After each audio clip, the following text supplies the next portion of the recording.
You know, there's a story that caught our eye in the New York Times recently that asked a provocative question.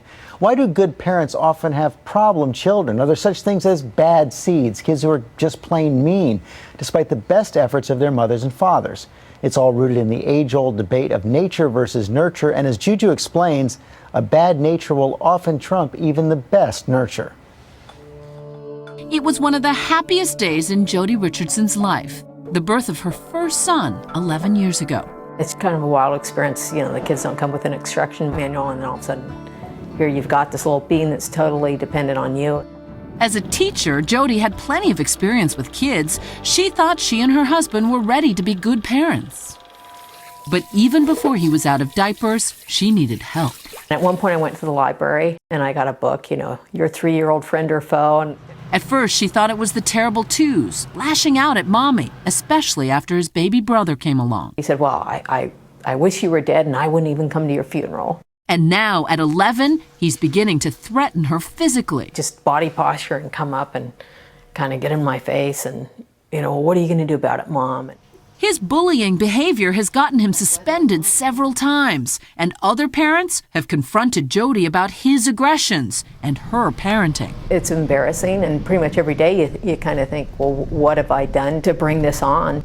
What am I doing wrong? Her younger son is perfectly behaved, and yet even she questions her own parenting. None of her disciplining seems to work. She and her husband spent thousands on child psychologists and testing, but he's never been diagnosed with any kind of physical or emotional issues. Why would I want to raise a bully? I am trying hard. But there is a cold, almost taboo reality Jodi may need to consider, according to psychiatrist Dr. Richard Friedman.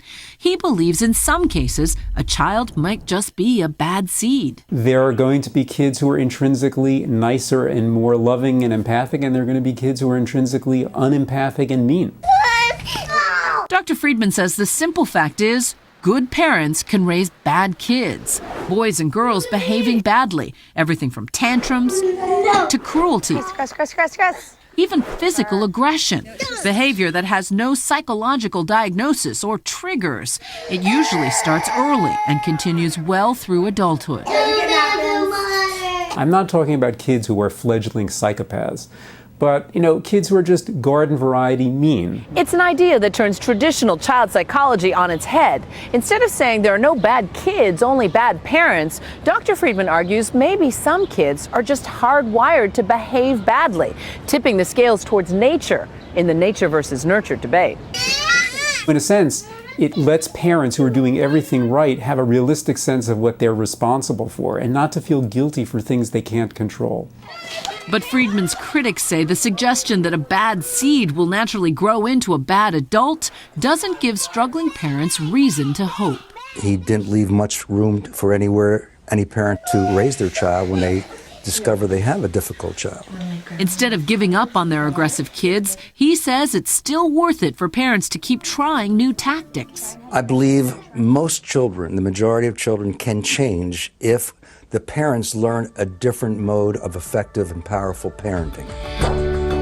Jodi Richardson says it's comforting to think that she's not completely to blame for her son's bullying, but she says she's not letting herself off the hook either and will keep working to make things better. You hope that when he's a grown-up that you can look back and go, okay, that was rough, but now you've made it and we get along. And our parenting contributor, Ann Plachette Murphy, joins us now. And boy, that's kind of tough to watch. You see a mother there who is trying so hard, brought to tears by the fact that her kid just won't behave. Well, it makes her feel inadequate, and it makes us feel frustrated and really angry when our kids just are not behaving the way we want, or when there's this kind of constant sense that everything you do isn't going to do anything. So do you buy this bad seed theory? I really don't. I mean, I think it's very important what Dr. Friedman said, unless we're talking about a child who's, you know, sociopathic or really has serious problems, that it's both, and that, in fact, it's really important to recognize that behavior can be changed. I mean, this child is 11 years old, so first of all, she's in for the teen years, and then, you know, that can get a lot worse before it gets better. But, you know, what I tell parents is, first of all, you have to think about What's the behavior you want to change? Is it this angry outburst that he's exhibiting all the time, or threatening behavior? And then say what you want to see. In other words, state the positive. I want you to take a deep breath and count to 10 and then say calmly what you want, even if you're angry. I want you to do that. And I want you to do it between 6 and 8 at night. You know, that's the window we're working on. And then you reward the positive behavior. You ignore the negative as much as possible. And I know this sounds simple. It's not simple. You have to do it over and over. But there's lots of research, George, that shows it works. So a lot more emphasis on carrots Yes, than sticks. exactly. But what happens? You try all that. Clearly, Jody had gone through hundreds of hours of psychologists trying to get help, and it still doesn't work. I think that whenever I hear this, I think, you know, this is your kid. It's worth another 100 hours, and continue to get the help. And she needs to get the help too and the support, including being able to vent about this. I'm really glad we're doing this piece. It's important to admit sometimes that you're really upset and frustrated and you're really angry at your kid. That's perfectly okay.